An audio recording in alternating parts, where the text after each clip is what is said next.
Hello and welcome back to Anti-Depressing. This is the show where we talk about everything from liturgy to Lexapro. I'm here with my girl Chenele Shaw. This is Jasmine Joubert. Chenele, what have you been up to? How am I doing? Well, pretty not well. No. It took us a long time to start recording this. No, just kidding. But actually not. We're not great at tech, but here we are. I know. Every time we're hanging out, I'm doing great. But no, I'm doing well. I've just been like moving and shaking quite a bit, so kind of low-key tired. Had a very busy May. Kind of tired. But that's okay because this is always the highlight of my day is getting to hang. Jasmine and I have like little food, a little ketchup. Make it a little Tuesday date Make night. A little Tuesday hang date. Now you know what day we record. Working date. Yeah, Tuesdays. And it's so fun. So I'm doing well. Other than that, I hung out with your sister yesterday, which was so fun. I saw Little Mermaid. I saw Guardians 3. I can't wait to hear. Yeah. I've just been saw 2 movies, hanging out with my mom, hanging out with you and your kids, miss them. What could be better? Yeah, I forgot what they sound and look like, so it's just really sad. They're I know, they it's change every 3 day, days away from them. I'm like, huh? So what have they been doing? Yeah. Just yesterday in the car, I was talking to your sister and I was like, I wonder what Noelle's doing right now. And she was like, probably sleeping. It's 8 p.m. And I was like, that's really sad. She's so little. She gets exhausted. She's so tired. Yeah. Yeah. So so just doing well, just hanging out. How about you? How's life? That. How's your family? How's living in Florida? I know, I'm doing good. I feel like we're diving full into the Florida life. The girls and I went swimming at a friend's house today. They had the time of their life. Fair. My oldest daughter, Noelle, as Chenele said, is 4, and she's big into trying to swim on her own, especially the pool in their neighborhood is one of those walk-in ocean type entrance pools. And so she was feeling very confident. So she didn't wear her floaties the whole time. And she told me in the morning, she was like, Mommy, today I'm going to sink and then get back to the top. I was like, well, yeah. That's I don't love the sinking part. That's what swimming is, but it's a very aggressive way to talk about swimming. Yeah. But I was like, isn't that life? Aren't we all just sinking and trying to get back I could say something so extreme. It's most of us are just just let me just, stay down float, here. babe. Let me just float like a turd in this ocean of life. It's I'm so freaking tired. But I love your kids, positive. Yeah. So great. she was excited. She was like, I think a lot today, and I got back to the top every time. Aww. I was like, well, that's great. What an accomplishment. Yeah. What a she's gift. Sweet. She's the best. What a gift. So yeah, just living that life, prepping, as I'll say every episode until we're gone for the summer, just prepping as you are. You have a busy summer too. Yep. Jasmine has 7 jobs, so she's prepping for one of them coming this summer. If anyone's coming to Alive New Camps, she will be rocking and rolling. So will Chenele for a minute. Which will be so fun. Her and her husband and their kids are full family band, family show, full operation. It's a performance. Full Brady Bunch operation. It is so fun. So God bless for the summer. My gosh.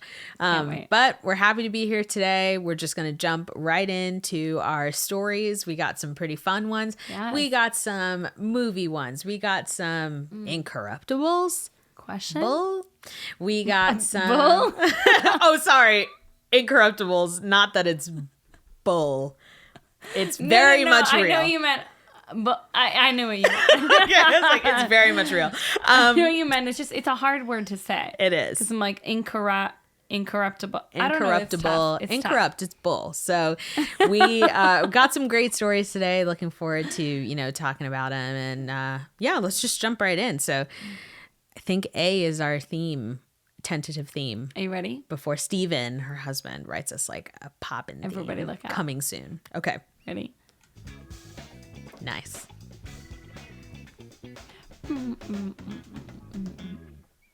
On our audio thing, you guys, that sounds so low. So hopefully to you all, it sounds I don't know. I hope that's life. loud. I don't know. Oh, who knows? That was probably Was quiet. it low? Okay, wait. Should we do it again? This is going to be very loud. I hope everybody's Get ready for your stories for today. Maybe it's the same volume for them. Try again. Maybe. Oh! I know you can hear that.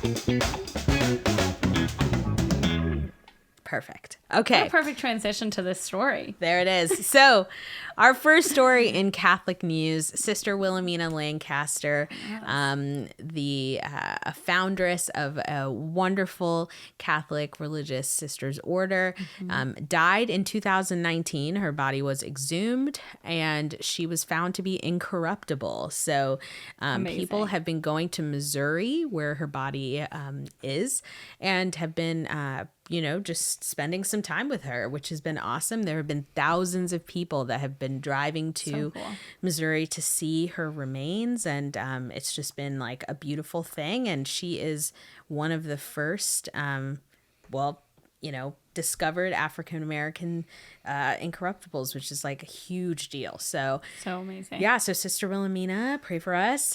For those that are listening, incorruptibles, the vibe is in Catholic culture that when a body is found to be incorruptible, it's a sign of holiness and sanctity. So, which is pretty great. There are no African-American saints. So we're just like hoping, there are some that are being petitioned. So this is a pretty big deal. So amazing. Yeah. So what are your thoughts prayers. on like saint things? I mean, it's just like, there are so many cool saints that are incorruptible. I didn't even know what that was until I was in college. Like, I know. Yeah. I know. Cause I think the concept of it is kind of scary. Yeah. If you're young, like I was seeing pictures of people bringing like their young kids, like my kid's age, to like touch and kiss before the glass was put around her.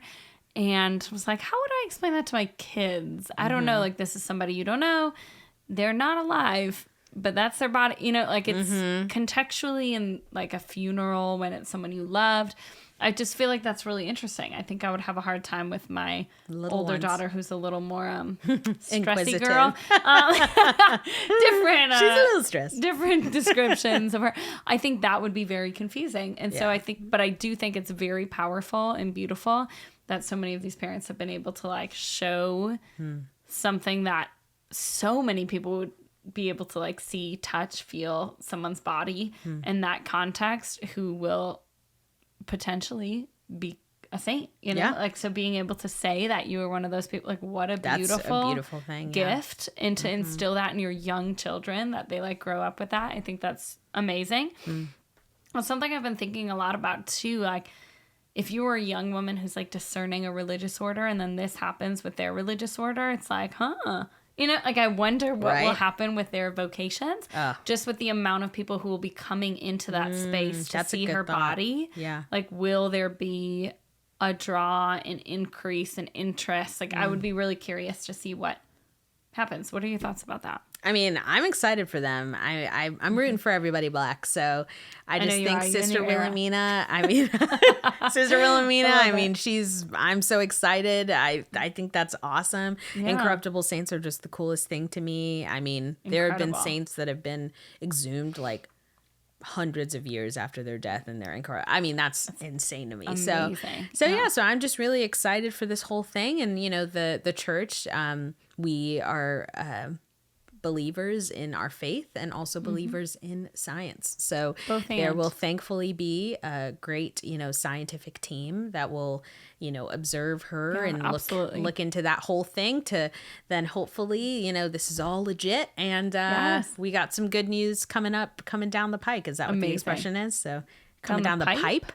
Is it pike?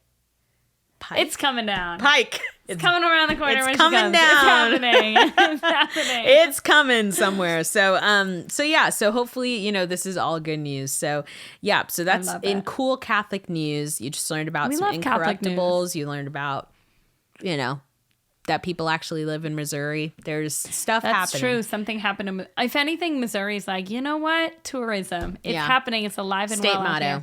There was a saint here.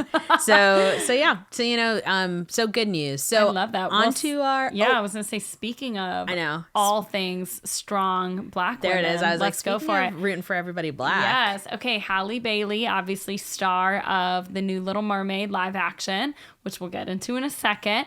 But she did an interview where she talked about how important it was for her to keep her locks in the movie and how important that representation was for her. And she explained that, like, she has had her locks since she was 5. Like, that's part of who she was. But she knew that, like, her saying I want to keep my hair like this, was not going to get the final say. She needed like someone higher up, you know, because they make all the decisions, to back her. And I think she said it was the director who was like, 100% that's what we're going to do. And so that's what they did.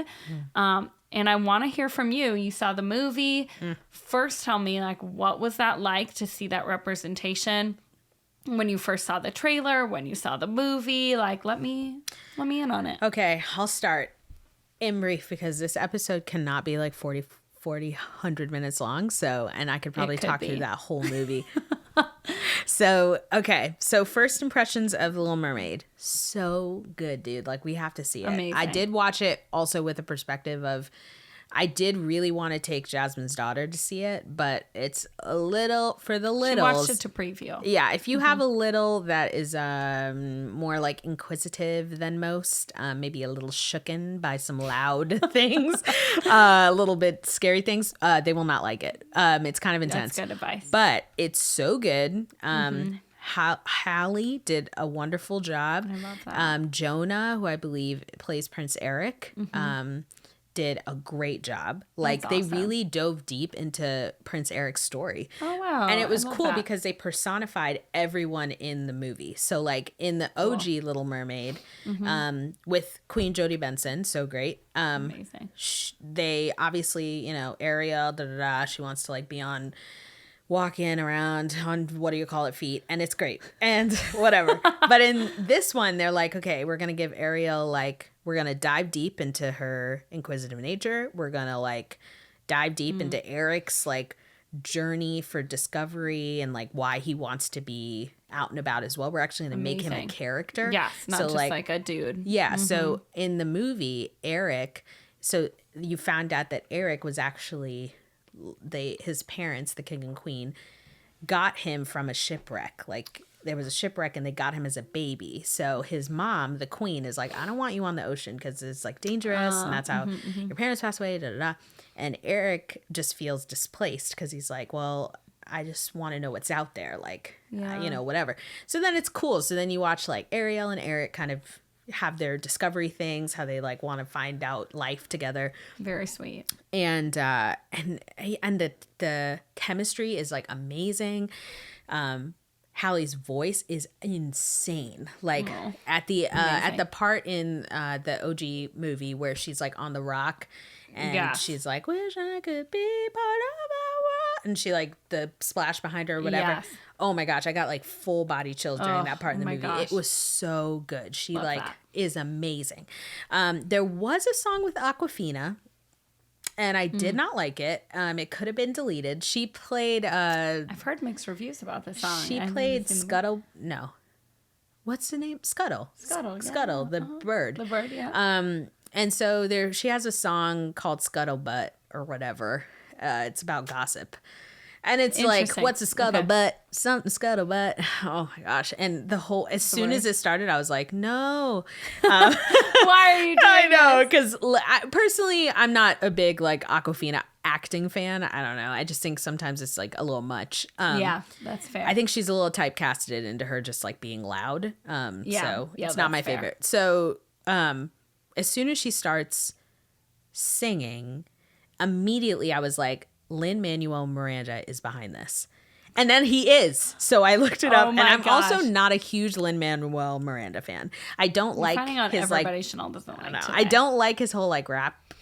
I love his rapping sometimes, but like sometimes, and I know it's everyone has a trademark, and that is his. Yeah. So as soon as Awkwafina starts not so singing, your she's thing. like, I was walking down the street and then I saw everything and I was flying and everyone, what's the word? Kissing and what's a scuttlebutt? And you're like, Lin-Manuel Miranda did this. So that song's kind of lame. But then Prince Eric has a song that's super good. He actually like has a moment, which is great. Ariel has sisters from like each ocean in the world, and they're all like different races. And it's beautiful. So they have like they're a black mermaid and Indian mermaid from the Indian Ocean. It's like pretty cool. Beautiful. And what else? Yeah, it was just all around really good. They changed, they took out some parts. No chef. Some creative in this liberties. movie. Yeah, some creative liberties. No chef in this. Melissa McCartney did amazing as Ursula. All around, 100 out of 10 minus Awkwafina's weird song.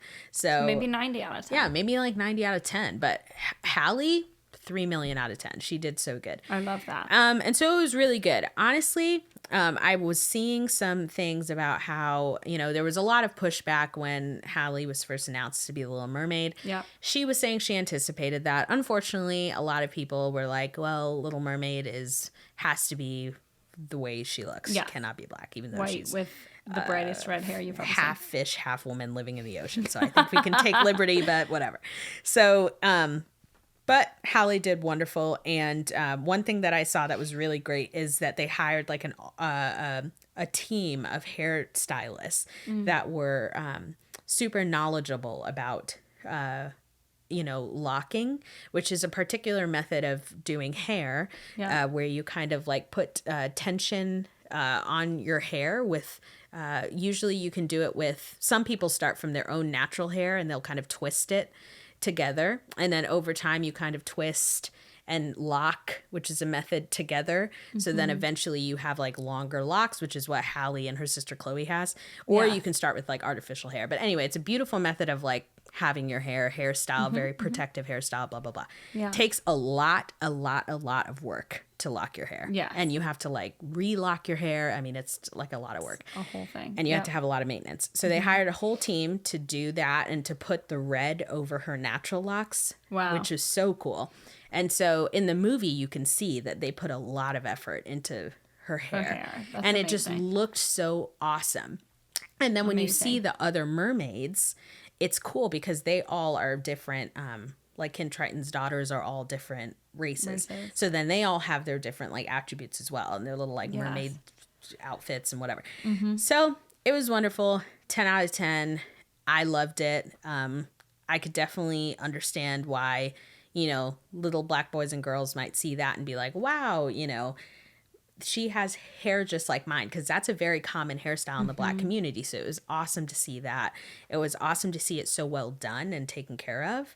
And it was also great to hear that they hired a team to be intentional about that. It makes me quickly think of in High School Musical, remember Taylor, the black girl in High School Musical? Yeah. How years later they came out with an article saying that she was saying that on the set, they didn't have anyone that could do her hair. So she would have to like just put on wigs all the time. And like, she never had anyone to do her hair. Yeah. And it was just like, for like 3 movies. 3 movies. Yeah. And so it's like, absolutely. just thinking about even that intentionality was super cool. And it was great to see that on screen. So it was great. To actually see it being not just, oh, we're going to let her have her natural hair, but we are going to pay money to have people who know how to do her hair. And make sure it looks the way it should look. That's amazing. And the way she wanted it to look. Exactly. And she looked beautiful. Like she was stunning the whole movie. So, so definitely like 1 million out of 10 would recommend people seeing that. So great. Yeah. That's great. That's beautiful. One day when Noelle turns like 10, you guys should go. When she's ready. See that when she's ready to like see a big like octopus, a big squid woman like in the ocean, then I think she'll love it. Yeah, that's so sweet. We were just at Disney Springs the other day and they still have like the blue carpet out. And like all of like the little decorations for the Little Mermaid, and was so sweet. There were so many little girls like dressed up like Ariel and like their moms taking pictures of them in front of everything.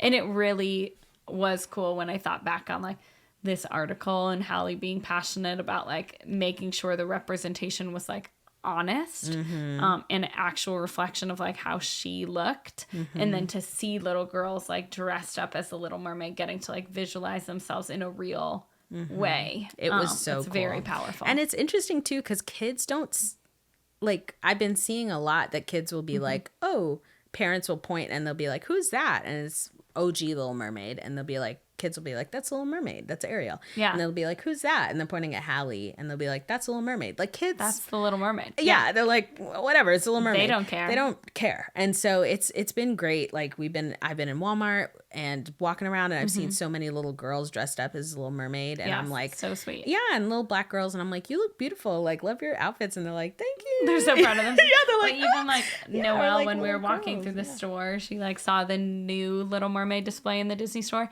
And she was like, oh, that's from the new Little Mermaid. And then she was like, look, like Ariel looks like Nanny. And I was like, she does look like Nanny. So it's like, that's okay. so cool. You know, which I was like, how special that she's already able to be like, that. look, you know, like it's and like very cool. she can still dress up, and it's just amazing because it's just beautiful to have. Kids can imagine. Kids can imagine. Yes. And who would have thought? Who would have thought kids can have imagination? Yeah. And so it was just a beautiful thing. So Yes. I enjoyed that movie. 10 out of 10. So. I love that. Speaking of kids' imaginations, Noelle's been on this kick. I don't think she said it since you saw her last, but past couple days, she'll be like, Mom, can I pretend I have an apple and I'm giving it to Frankie, our dog? And I'm like, sure. She'll be like, can I pretend I'm wearing high heels? I'm like, sure. But she's been in this big, like, can I pretend? But she needs to ask permission first. And you're like, and so we okay. keep being like, you can imagine. Like, Whatever you can just you want. imagine it. But she keeps asking for permission to pretend. I don't know. It's like the silliest, cutest The thing. way that they're so cute, though. The other day when I was at your house and they were like, let's play hospital nanny. And I was like, okay. So I laid on the couch and Noelle came up to me and she was like, okay, so you have a moving heart. And I was like, oh, okay. And I was like, I feel better now, because she gave me a kiss on my cheek and she's like, how do you feel? And I was like, I feel better. And she was like, no, you don't. You don't feel better anymore. You don't feel good right now. So I need to give you a shot. And then Joy, who's her little sister, who mimics everything she does, came up to me and was like, shot, to give you shots. And then I was getting like a million shots. And then they were like kissing me on my cheek. And Noelle was like, I am the doctor. I like to nap with my patients. So then she like laid with me on the couch. Horrible bedside manner. I was like, wow, you guys have great customer service. And I was just like, wow, this is a great hospital. And she was like, okay, so do you feel better? And I was like, oh yes, I feel so much better. She was like, no, you don't.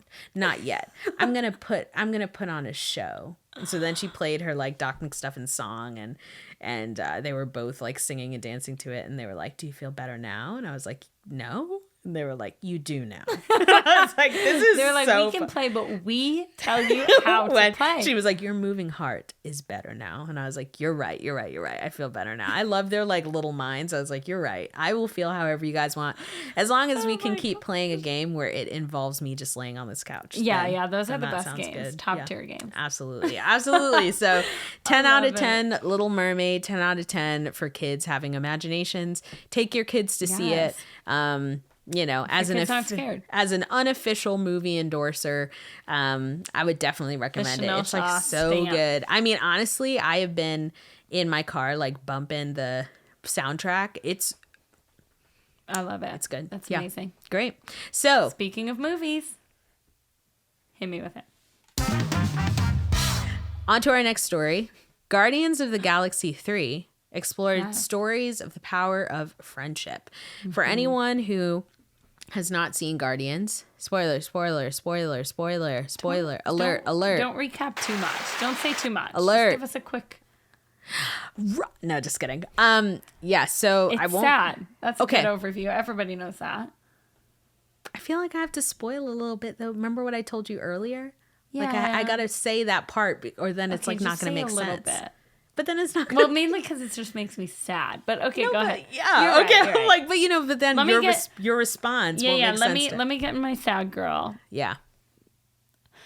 Okay. Okay, so in Guardians 3, it is so sad.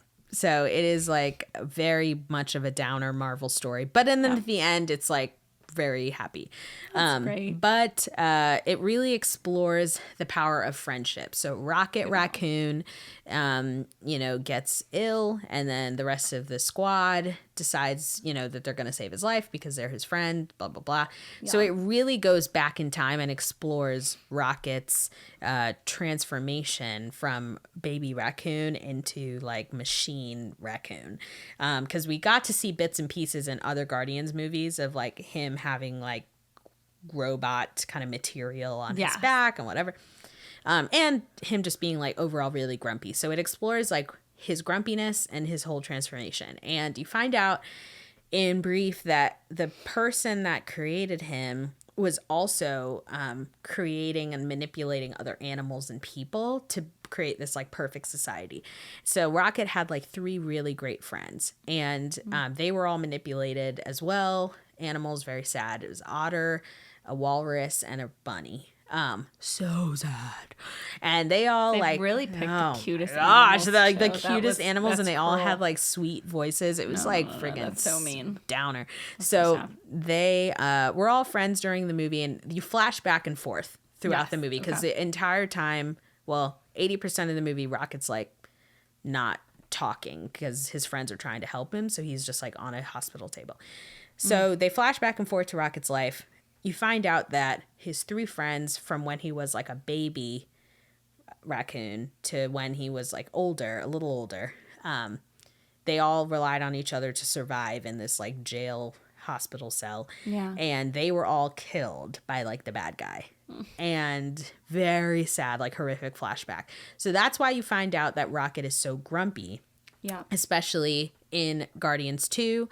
I think when Star-Lord says like something yelling at him and Rocket's like, well, I don't need any of y'all, whatever. Yeah.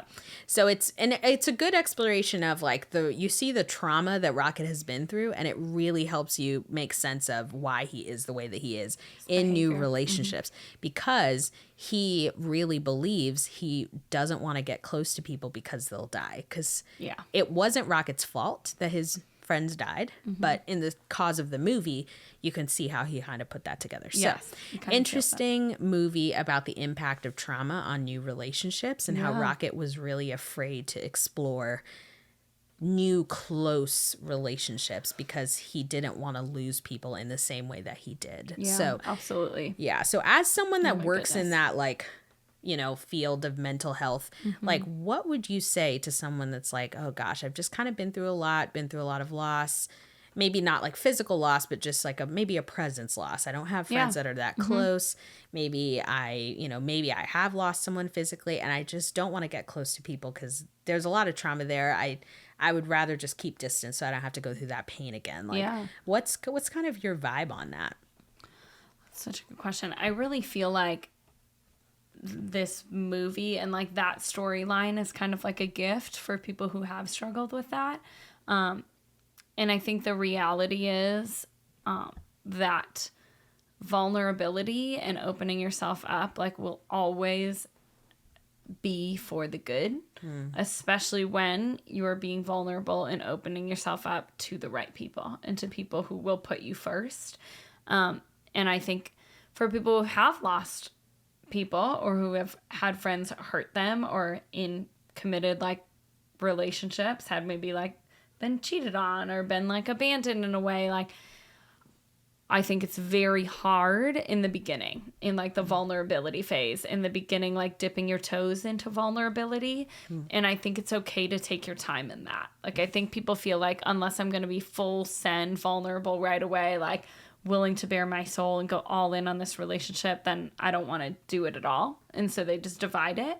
But I think that the right person will be patient with your vulnerability, and that you can like ease into a relationship with somebody who really loves you, But I do also want to say that in like a good friendship, in like a beautiful friendship, and in a serious dating relationship, like there can be no space for you cutting off your vulnerability and being like, well, I just don't want to share that part, or I don't want to get too attached in case. Like the attachment is what makes a healthy relationship. Ooh, that's a hard one. That's tough. Yeah. Because you used to, there's a lot of, people that I'm sure that are like, including myself, right? We used to think it was like a badge of honor to say, if something happens with a friend or someone I'm close to, I'm really good at just kind of cutting people I'll move off on. because I don't really form like deep attachments. I'm kind of good at letting people go. I don't really care. Like someone can hurt me, whatever. Like I'll just kind of let them go. Yeah. But then like there's no authenticity in that relationship.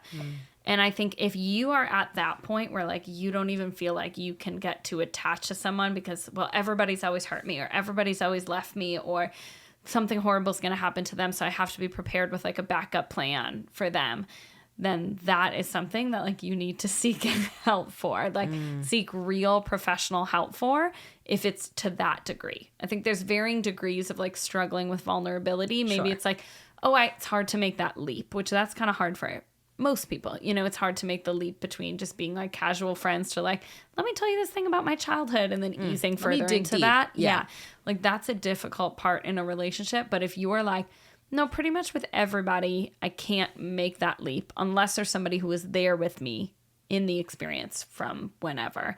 Like I can't make the leap with any new people, and that's holding you back from being in a relationship that might lead to marriage or being in a deep friendship, because we all need deep, beautiful community, and you're not going to get that without authenticity. And so I think that is something that needs to be addressed if that's kind of where you're cut off at.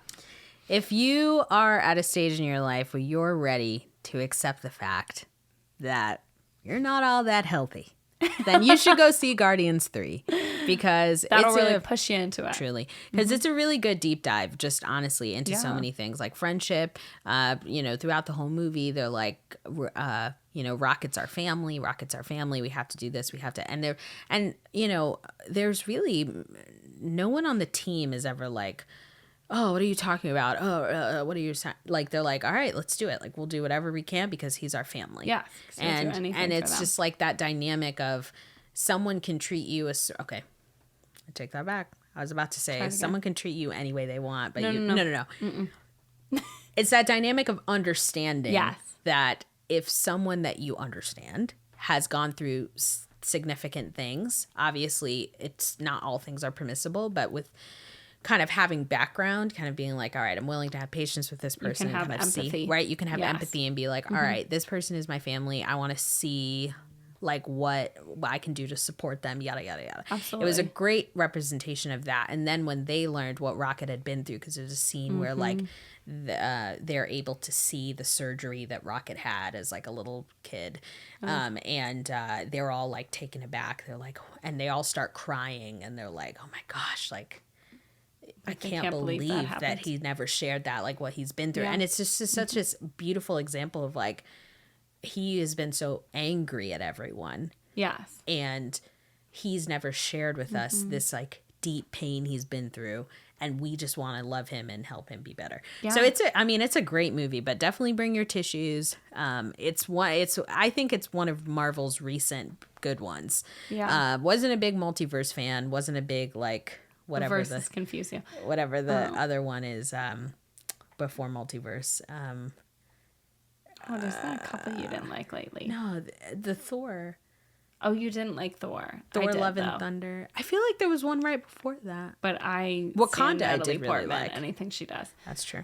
But it was really good. So I would definitely and to what you were just saying, I think, and people who listen to the show are probably going to listen to me say this like a billion times. So gear up. This is, I think, the first time I said it, is that all behavior makes sense in context. And I say that all the time to my husband when we're like, why are our kids being nuts? Like, all behavior makes sense in context. And it might not be okay for you to be treated that way, but contextually, behavior makes sense. So, like, if you take Rocket's example, like him lashing out and being rude to them so that they wouldn't get too close to him and he couldn't get too close to them makes sense with the context of his life. And it doesn't mean you can like forgive and just move on from people, but being able to understand that and put that into perspective can really help like protect your peace and protect like your worldview of people.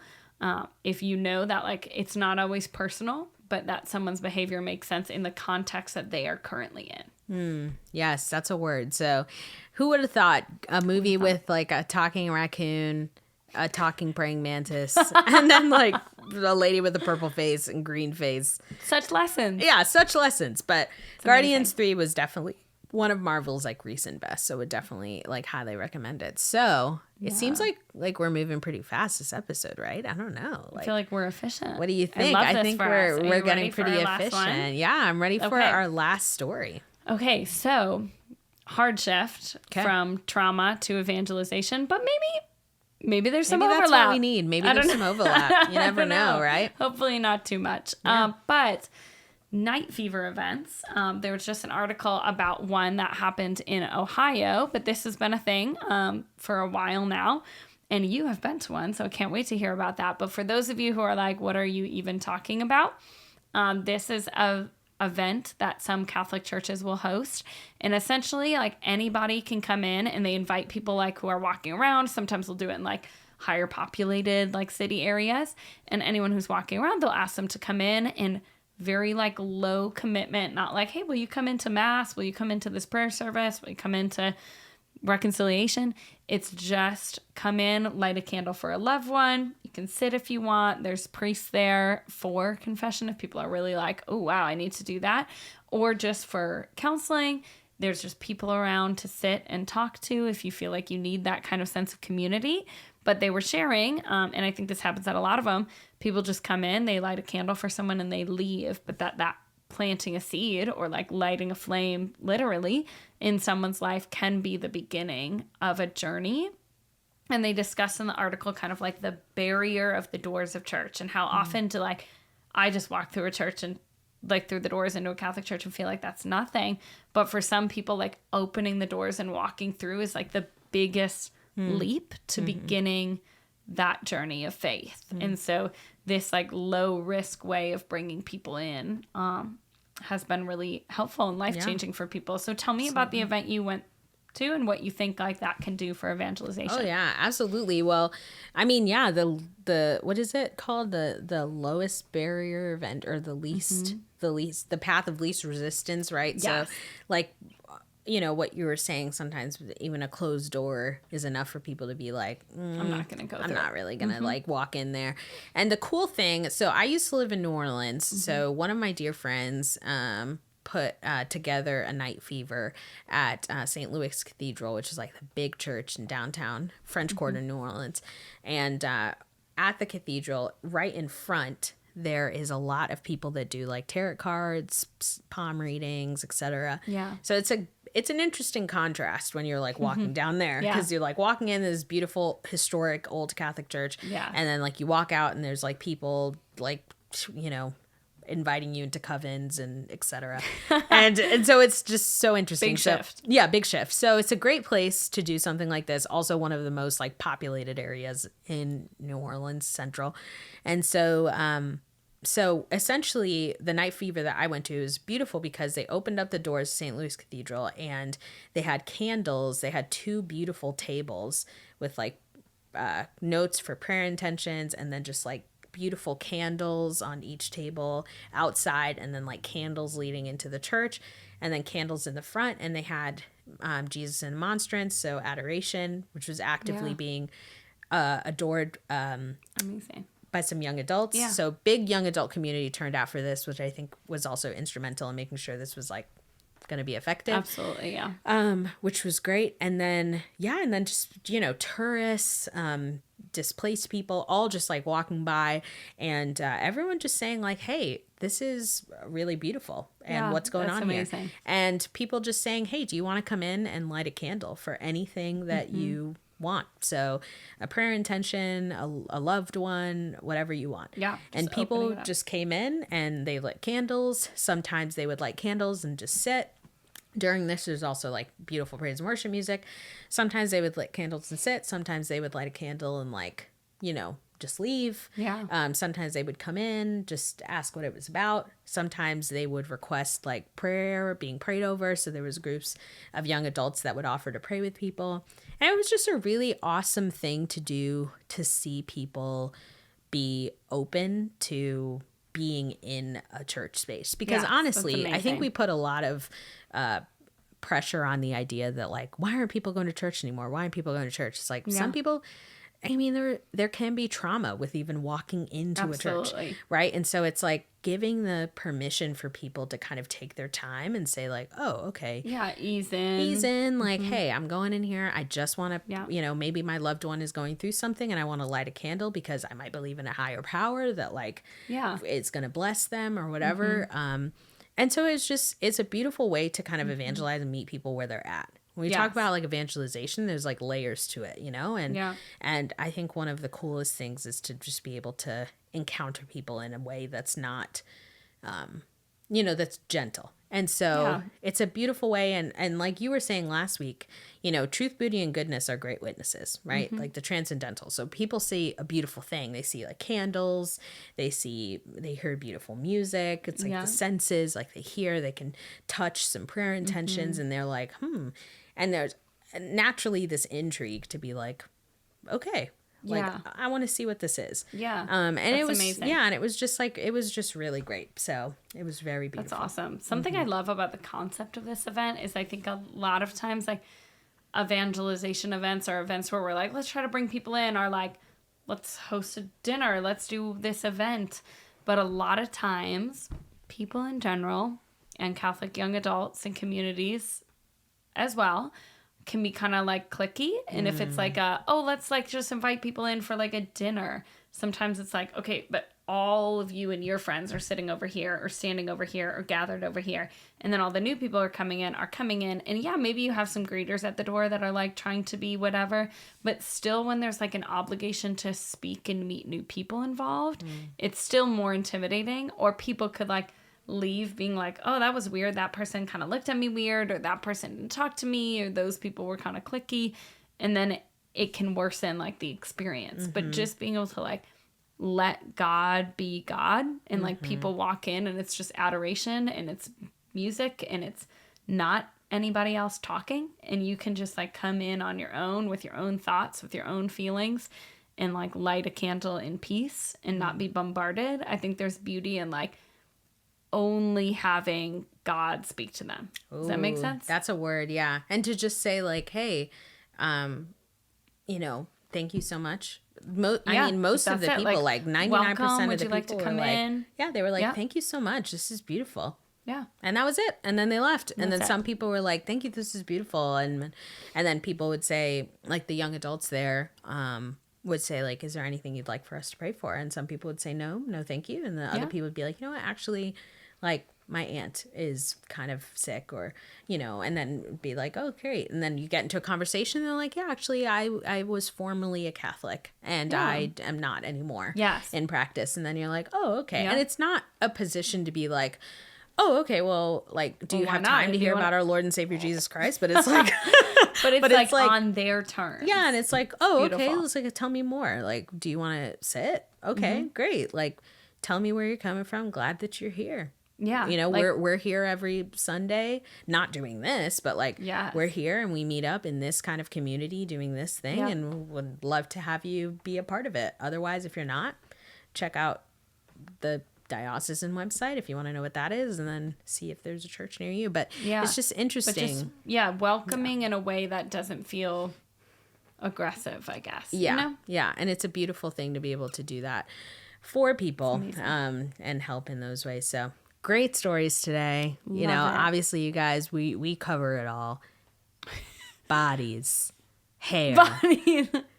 Hair, also a part of bodies. Robot bodies, and evangelization. So honestly, bodies coming into a church. There it is. Bodies. All bodies. It all comes back to bodies. The glory of bodies. Christ, bodies. And next week we're going to talk about how I am a lizard person. So just, If we talk about that 3 episodes in a row, I don't think the people want to hear it. I think maybe they do. If you didn't listen to episode 5, this doesn't make sense. So take a little peepsy back that. There it is. Yeah. That was out of control. Yeah. So wonderful stories today. Thank you, Jasmine. We're happy to have you here. I'm happy to be with you. Oh, are we going to hug? I don't know. Yeah. Aww. So beautiful. Yeah. So wonderful stories today, you guys. It's always great to be here. We're happy to have y'all listening. It's a blessing every week. We're looking forward to next week when we talk about who knows. You'll have to find out.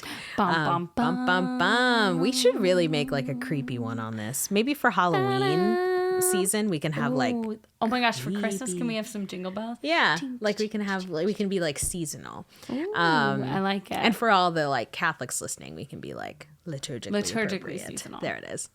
Yeah, All Souls Day. Yeah, that's good, right? The just like that. It. Yeah, just like the that. People love it. The people will love it. Give the people what they want. They're ready. So we're looking forward to talking with y'all next week. Can't wait. Please make sure to smash that like button. gosh, every But for time. real, I mean, I don't know what else you want me to say. That's what all the I mean, YouTubers like, say. you just, it's like, say it with confidence. Smash that like button. Follow us on Instagram. Follow us on YouTube. Subscribe to us on YouTube. Mm-hmm. Like us and rate us on Spotify. Mm-hmm. No, and follow on Spotify. Yeah. We should really get this down. But do all the things. Please tell us what you want to hear about. If there's anything you're like, oh, this is crazy. You need to talk about this. We love talking about things. Yeah. On any streaming service that you listen to, follow us there. And we're looking forward to talking to you guys soon. Much love. Bye. Bye.